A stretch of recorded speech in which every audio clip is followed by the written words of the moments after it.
Assalamu alaikum tuğanlar. Jorga Teknika kompaniyasına dağın bir özgöçö dizayndagi, özgöçö markadagi motosiklet geldi. Bu motosiklet Vadin'e aklaj deneyimleyip Sismis markasındagi Enduro. 250 kup tuğanlar çıkarılgan yılı 2026. Rastamoşka bolgon nomer alsanızlar da bulur. Bu motosikletimizge öte küçtүү motor жайгашкан Vadin'e aklaj deneyimleyip. Kickstarter бар жана ошондой эле starter бар уштор. Комплектациясы дагы өтө жакшы чыкты. Ручка неломайка. Щит электрический тугандар. Сиденьясы удобный сиденья да, широкий сиденья да келди тугандар.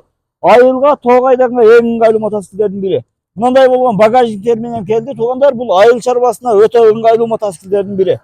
Бул багажникти көпчүлүгүңүздөр сурап жүрдүңүздөр. Биз заказной ушундай багаж менен алып келдик. Тугандар, ушул мотоцикл арзан баада сатышка чыкты. 3 айдан 2 жылга чейин банк аркылуу да бөлүп төлөө жолу менен алсаңыздар болот. Kimle ушундай мотоцикл керек болгон болсо, Jorga Teknika компаниясына кайрылыңыздар тугандар. Биздин даребиз Бишкек шаарында, Ошто, Жалал Абадта, Кызыл Кыяда, Өзгөндө, Чоң Алайда бар. Кыргызстан боюнча жеткирип да беребиз тугандар. Андыктан биз менен байланышыңыздар.